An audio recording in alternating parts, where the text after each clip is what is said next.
Olá pessoal, eu sou o professor Jefferson. Você viu há pouco o filme, alguns trechos do filme O Gladiador, né?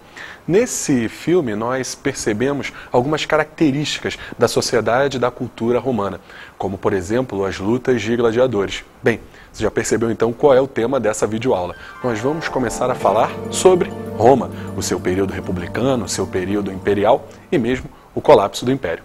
Vamos lá? Antes de falarmos sobre a civilização romana propriamente dita, vamos analisar um pouco a região da Península Itálica. Antes da fundação de Roma, em 753, a Península Itálica era habitada pelos etruscos, pelos samnitas e até mesmo pelos gregos. Bem, a fundação de Roma está envolvida em mistérios, em lendas, envolvendo dois personagens importantes, Rômulo e Remo, como descrita na Eneida de Virgílio. Vamos ver um pouquinho dessa história. Diz a lenda que Roma foi fundada no ano 753 a.C. por Rômulo e Remo, filhos gêmeos do deus de Marte e da mortal Réa Sílvia. Ao nascer, os dois irmãos foram abandonados junto ao rio Tibre e salvos por uma loba que os amamentou e os protegeu. Por fim, um pastor os recolheu e lhes deu os nomes de Rômulo e Remo. Depois de matar Remo numa discussão, Rômulo deu seu nome à cidade. A história, por sua vez, diz que algumas tribos de origem sabina e latina estabeleceram um povoado no Monte Capitolino, junto ao rio Tibre. Lendas à parte, sabemos que Roma foi fundada em 753 a.C. Começaria aí uma das maiores civilizações da história da humanidade. Vamos falar sobre a organização dessa sociedade romana e sabemos que essa sociedade era extremamente hierarquizada. No topo dessa sociedade nós temos os patrícios, grandes proprietários de terra que adquiriram o direito de participar dos cargos políticos. Mais abaixo nós temos os plebeus, que por não ter propriedade de terra não poderiam participar dos cargos políticos, embora eram livres. Temos também os clientes, que na verdade são plebeus que prestam serviços aos patrícios. Por prestarem serviço aos patrícios, esses plebeus, clientes, ganhavam a sua proteção. Abaixo de plebeus e clientes, nós temos uma grande massa de escravos. Os escravos que eram a base da economia e da produção romana. É muito importante destacar que esses escravos são obtidos de duas formas. A primeira, através do endividamento, e a segunda, através de guerras de conquista. Quando eu falo em endividamento, significa o seguinte: quando o cidadão tinha uma dívida muito grande, o que ele fazia? Ele vendia o seu corpo, a propriedade do seu corpo, aquele que emprestou o dinheiro, como garantia, como pagamento.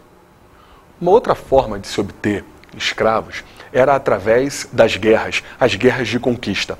A expansão do governo romano fez com que povos inteiros, tribos inteiras, fossem conquistados.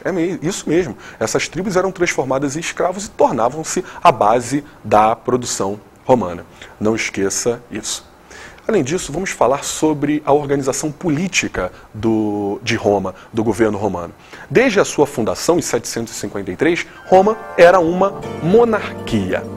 Quando eu falo em monarquia, é porque o rei era o chefe do executivo, era o chefe do exército, convocava o Senado e, além disso, era o chefe das obrigações eclesiásticas. Não esqueça isso jamais. Mesmo nos tempos de monarquia, o Senado existia. O Senado era formado por um conjunto de patrícios anciãos, de longa idade. A função do Senado era governar junto, era assessorar o rei. Além do Senado, nós temos a figura das Assembleias Curiatas. A Assembleia Curiata era formada pelo conjunto de cidadãos em idade militar. A Assembleia Curiata era responsável por referendar as decisões do Senado. Não esqueça isso. Bem, acontece que a partir de 640, a cidade de Roma foi dominada por um outro povo, os etruscos. Dos etruscos, os romanos adquiriram o hábito de construir grandes obras públicas. Durante o governo etrusco, foi construído o Templo de Júpiter, importante, e além disso, foi construída uma grande rede de esgotos que acabou sendo herdada por Roma após a expulsão dos etruscos. já que nós falamos na expulsão dos etruscos, lá pelos idos de 509, o último rei etrusco, Tarquínio, o Soberbo, foi expulso de Roma. Na verdade, Tarquínio foi expulso por uma conspiração dos patrícios, uma conspiração do Senado. Diante da expulsão do rei, importante isso, e da mobilização do patriciado contra Tarquínio, o Soberbo, o que temos? O que temos é a proclamação da República em Roma. Quando eu falo em República Romana, eu estou falando na ascensão política dos patrícios, a ascensão política do Senado. Era o Senado que governava. Bem, Senado governando é sinônimo de exclusão política, social e econômica da grande massa de plebeus. Essa nossa república apresenta um conjunto de magistrados. Os magistrados eram administradores escolhidos pela Assembleia Curiata. O mais importante dos magistrados eram os cônsules.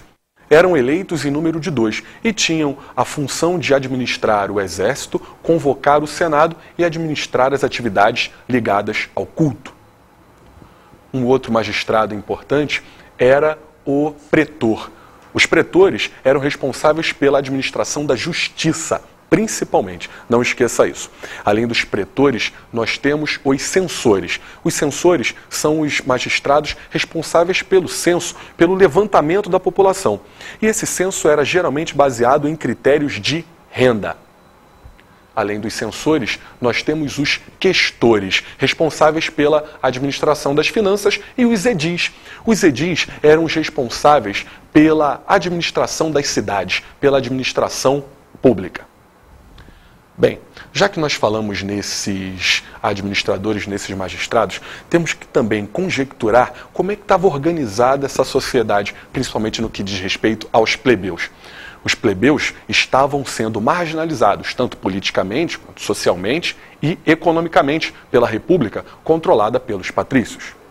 Diante disso, esses plebeus vão realizar uma série de manifestações populares a partir do ano de 494. Temendo essa grande mobilização dos plebeus, o Senado teve que realizar concessões.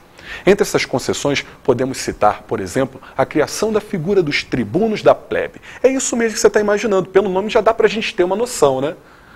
Quando eu falo em tribuno da plebe, eu estou dizendo o seguinte: cerca de 10 magistrados eram escolhidos entre os plebeus. E esses magistrados, escolhidos entre os plebeus, ganhavam o direito de vetar as decisões do Senado. Importante isso. Uma outra concessão feita pelo Senado foi a criação das leis das 12 tábuas. Lei das 12 tábuas, é isso mesmo. As leis do Império Romano, pelo menos as leis básicas, foram escritas em 12 tábuas. O objetivo era evitar a predominância das leis orais. Como as leis no Império eram orais, né, valia principalmente aquela questão consuetudinária, boa parte dos patrícios alterava essas leis para garantir os seus próprios interesses. E os plebeus, coitados, né? Uma outra concessão importante que temos que destacar, feita pelo Senado, foi a permissão para o casamento entre patrícios e plebeus, porque era proibido, não sei se você sabia. Bem, mas é claro que somente plebeus com alguma riqueza podiam casar com patrícios. Além disso, a escravidão por dívida foi praticamente finalizada através dessa concessão do Senado. O período de República é um período de expansão de Roma. E essa expansão começa na Península Itálica, a partir do século V. Os romanos derrotam os gregos de Tarento, derrotam os etruscos e passam a exercer o controle em praticamente toda a Península Itálica. Mas eles não se limitaram apenas à Península Itálica, não. Ocorreu um conflito chamado de Guerras Púnicas. As Guerras Púnicas eram um conflito entre os romanos e os cartagineses, as pessoas que habitavam Cartago, no norte da África. Romanos e cartagineses, na verdade, estão disputando a posse da Sicília e o controle da navegação no Mediterrâneo. Após 3 longas batalhas, 3 guerras púnicas, os romanos venceram e passaram a controlar o Mar Mediterrâneo, chamado por eles de Mare Nostrum. O Mar Mediterrâneo formava mais ou menos um lago para o Império Romano. Essa expansão gerou profundas transformações na sociedade romana. A primeira delas foi a expansão das atividades comerciais, principalmente a partir da vinda de produtos de várias províncias em direção a Roma. Uma outra transformação importante após esse período de expansão foi a ampliação da arrecadação tributária, principalmente porque Roma cobrava impostos sobre as novas províncias que se anexavam a Roma, ao governo romano. Destaque também para uma outra transformação, o surgimento de outra classe, a classe dos homens novos ou cavaleiros. Esses homens novos ou cavaleiros eram plebeus que enriqueciam a partir das atividades comerciais e através do arrendamento da cobrança de tributos. Peraí, professor, como é que funciona isso? O Estado arrendava a cobrança de tributos para esses homens novos, de maneira que esses homens eram responsáveis pela cobrança, ficavam com uma pequena parte e entregavam o restante ao Estado. Muitos enriqueceram por causa disso. Bem, por outro lado, para a maioria dos plebeus, as condições não eram das melhores. Nós temos um agravamento das condições sociais dos plebeus. E aí eu não quero nem falar da exclusão política que eles sofriam, né, por causa do controle do Senado. Esse agravamento ocorre principalmente por atividades econômicas ligadas à economia. Por quê? Com a expansão das atividades comerciais, vinham produtos de várias áreas de Roma, desse monumental domínio romano.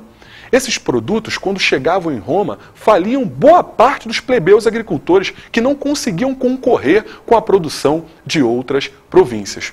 Empobrecidos, esses antigos agricultores acabavam tendo que ocupar os grandes centros urbanos e esperavam por uma ação do Estado para conter a sua fome. O que o Estado fez? O Estado fez a política do pão e circo. Como assim? O Estado patrocinava grandes espetáculos, como os espetáculos dos gladiadores, no filme que nós vimos recentemente. Nesses espetáculos, a população recebia alguma comida e ficava feliz, ou seja, ela deixava de questionar os seus problemas sociais, políticos e econômicos, né? Essa história para você, ela é meio familiar, principalmente se nós lembrarmos dos períodos como o período da Copa do Mundo e mesmo do Carnaval, onde temos essa válvula de escape e nós brasileiros esquecemos os nossos problemas. Mas os romanos não esqueceram, não. Dois tribunos da plebe, os irmãos Caio Graco e Tibério Graco, entre 133 a.C. e 125 a.C., realizaram um conjunto de revoltas a favor de reforma agrária. Mas, infelizmente, os irmãos Graco foram assassinados e o seu assassinato fez com que a população ficasse ainda mais revoltada. Alheios a essas revoltas sociais, a essa convulsão social, alguns generais romanos se destacavam em campanhas militares importantes. Um desses generais, por exemplo, era o general Mário, que se destacava nessas campanhas militares. Bem, os patrícios começaram a perceber que poderiam utilizar a figura desses generais para garantir relativa estabilidade política ao regime, controlando a revolta dos plebeus. Com o apoio do patriciado, surgem os ditadores. E o primeiro ditador foi o general Mário. Não esqueça isso. Mário promoveu uma série de reformas no exército, como, por exemplo, a sua profissionalização, pagando soldos aos legionários romanos. Além disso, após 25 anos de serviço militar, muitos desses legionários recebiam possessões de terra para se sentirem estimulados a lutar por Roma. Depois de Mário, nós temos a figura de um outro general, que também vira ditador, é a ditadura de Sila. Sila era um pouco menos popular do que Mário.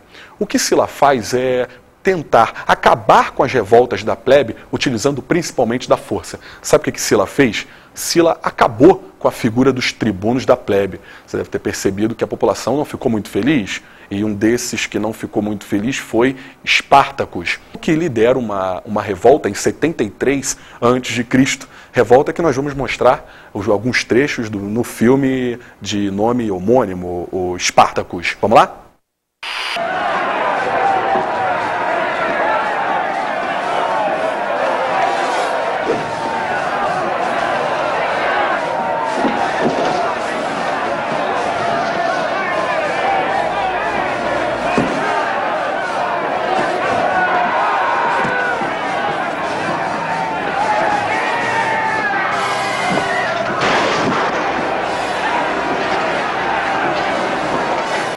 Vamos falar agora sobre o primeiro triunvirato. E quando eu falo em triunvirato, eu estou me referindo ao governo de 3 generais, Júlio César, Pompeu e Crasso. Os patrícios, mais uma vez, enxergavam nesses generais a possibilidade de sufocar essas revoltas dos plebeus. Apesar de todos os problemas, esse primeiro triunvirato conseguiu conquistar a Gália.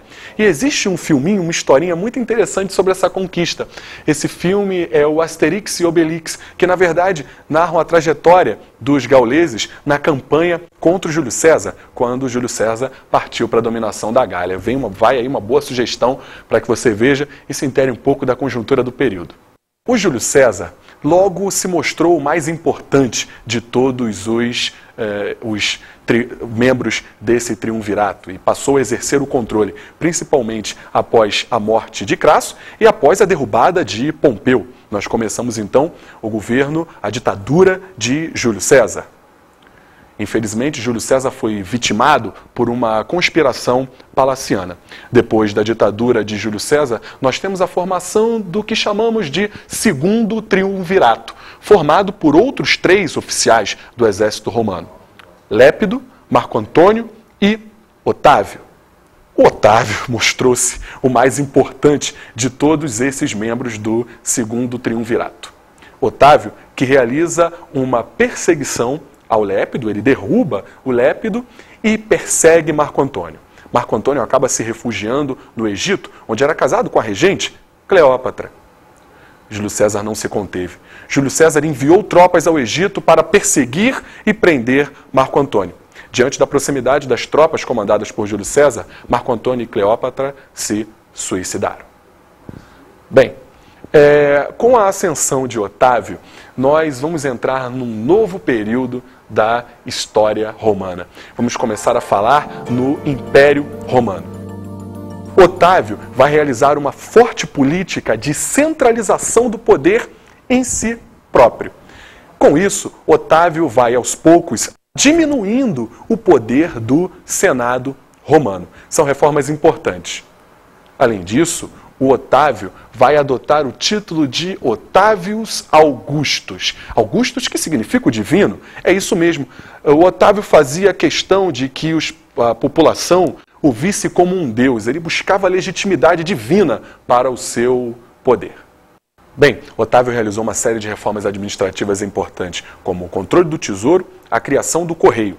E, além disso, Otávio procurou fazer com que o Estado fosse o responsável pela cobrança dos impostos, e não mais aqueles que arrendavam, os particulares que arrendavam a cobrança dos impostos, que eram conhecidos como publicanos.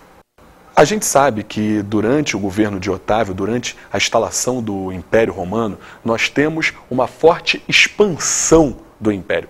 O Império que tem como limites o Tigre Eufrates, e, além disso, a conquista do norte da África e até a Península Ibérica foi conquistada, de maneira que o Mediterrâneo, a margem do Mediterrâneo, foi praticamente controlada pelos romanos.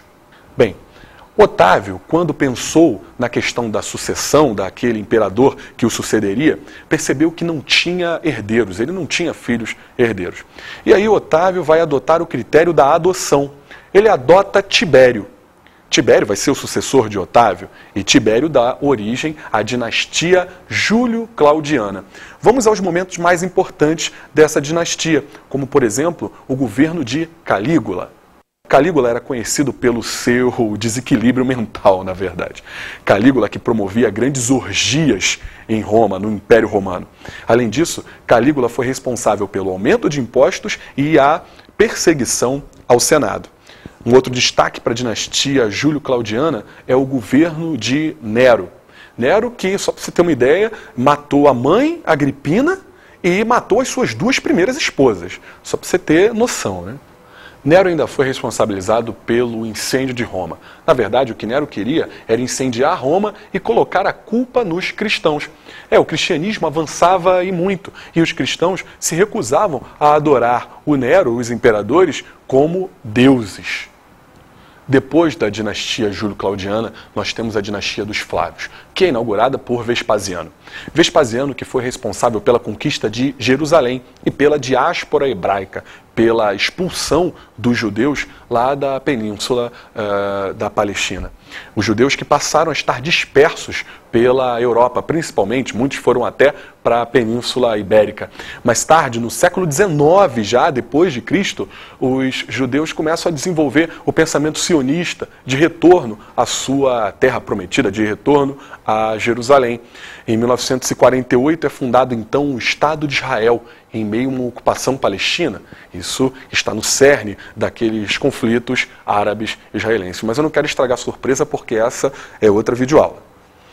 Bem, temos que falar também, ainda na dinastia dos Flávios, do governo de Tito, sucessor de Vespasiano.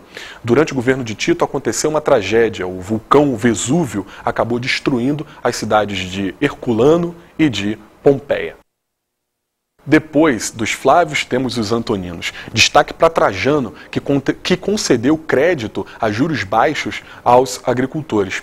Adriano, um outro imperador da dinastia, suspendeu o processo de expansão do Império Romano. Ele parou mais ou menos ali na região do rio Eufrates. Depois da dinastia dos Antoninos, nós temos a dinastia dos Severos, onde ocorreu um grande desgaste do Império Romano. Desgaste por causa da grande perseguição que os severos exerceram, principalmente sobre o Senado. Destaque para o imperador Caracalla, que concedeu a cidadania romana, mesmo para aqueles que não eram nascidos em Roma. Importante. Um outro fenômeno da dinastia dos Severos, que nós temos que destacar, é o fenômeno de ruralização. Boa parte da população acabou migrando dos grandes centros urbanos em direção às áreas rurais, fugindo dos altos impostos e fugindo das iniciais invasões bárbaras aos impérios romanos, principalmente às cidades romanas. Bem, você está percebendo que nós começamos um processo de desgaste, de colapso do Império Romano, principalmente a partir do século III depois de Cristo. O primeiro fator que nós temos que considerar nesse processo de desgaste é o fim do processo, a contenção do processo de expansão do Império. Nós vimos, inclusive, o exemplo do governo de Adriano.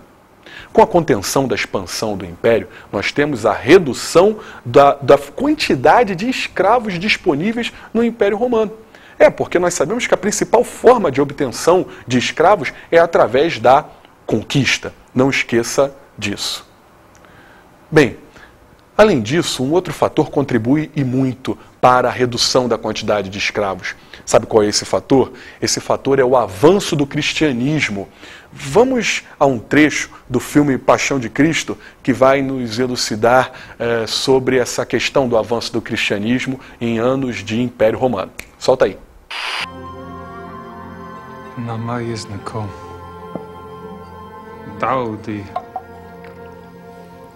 Sana'ani.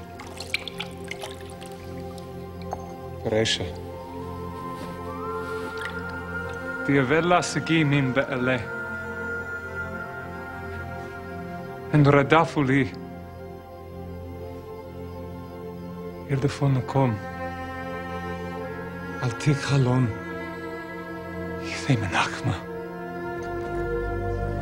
Maton di Tehebun. Le'rekum. Watisnon. Le'rekum. Wa ana amerlakum. Tehevun le'rekum. Titsalon le'rada fekum. Kavel dihen tehevun ahavin lakum. Matabdina.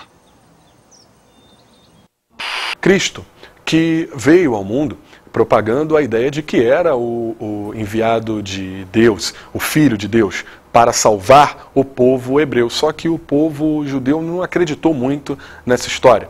Cristo espalhou uma mensagem de amor muito importante, principalmente uma mensagem que condenava a escravidão, agravando ainda mais o problema do Império Romano, a ausência, a carência de escravos para a produção. Diante do encarecimento dos escravos, a produção acabou ficando inviabilizada, a produção escravista. Alguns proprietários de terra chegaram à seguinte conclusão: vamos criar o sistema de colonato. Vamos arrendar parte da nossa propriedade a plebeus livres e mesmo a escravos. Esses plebeus, eles tinham algumas, e mesmo os escravos, tinham algumas atribuições. Primeiro, eles eram presos à terra e ao proprietário através de laços jurídicos extremamente fortes. Além disso, essas pessoas, esses colonos que arrendavam a terra, se viam obrigados a, em alguns dias da semana, produzir nas terras do proprietário. Professor, essas características lembram o feudalismo. Começa a surgir a base do que na Idade Média você chama de sistema feudal. Não esqueça, é um bom lembrete. As vilas eram as grandes unidades de produção dentro do sistema de colonato e vão, aos poucos, substituindo em importância as cidades. Bem, outras consequências dessa crise, desse desgaste, também se refletem na área administrativa, com a redução de funcionários ligados à administração e a redução do efetivo de militares do Império. Além disso, temos que destacar a ampliação da oferta de crédito, a emissão de moedas para tentar movimentar a economia romana. Mas, ao contrário, em vez de movimentar e desenvolver a economia, essa ampliação da emissão de moeda acabou desvalorizando a moeda e gerando mais inflação no Império a partir do século III depois de Cristo. Bem, e de nada adiantaram as reformas de Diocleciano para tentar salvar o Império. Diocleciano que procurou tabelar preços e salários. A tentativa era de controlar a inflação nesse período após o século III, nesse período de crise. Depois de Diocleciano, um outro imperador, Constantino, também tentou realizar uma série de reformas. Constantino, de cara, proibiu a perseguição aos cristãos. Além de proibir a perseguição aos cristãos, Constantino criou uma segunda capital para o Império Romano, chamada de Constantinopla, em homenagem ao fundador Constantino. Constantinopla é a atual Istambul e estava sentindo menos os efeitos da crise da carência de escravos. Depois de Constantino, nós temos as tentativas de reformas agora de Teodósio, do imperador Teodósio. Teodósio adotou o cristianismo como religião oficial do Império Romano. Além disso, Teodósio procedeu à divisão do Império Romano em duas partes. O Império Romano do Ocidente, com capital em Roma, e o Império Romano do Oriente, com capital em Istambul. Teodósio que enfrentou muitas revoltas, enfrentou muitas invasões de bárbaros.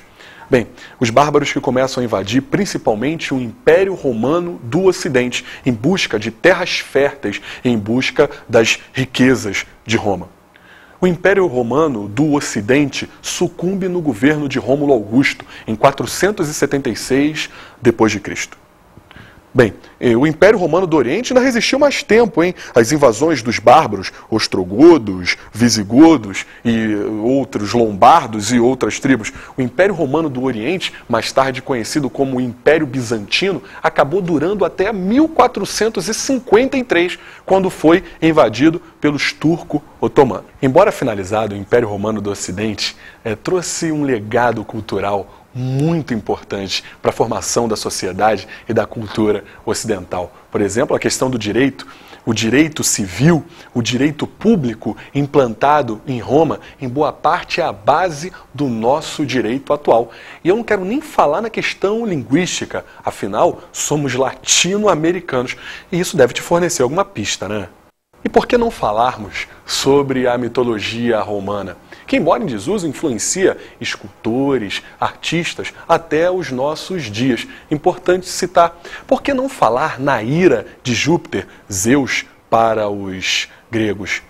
Por que não falarmos na inteligência de Minerva e mesmo na soberania dos mares de Netuno? A arquitetura e a escultura também são, até hoje, fortemente influenciadas pelos valores artísticos romanos, que nós chamamos de arquitetura clássica. Vamos agora às nossas dicas de estudo.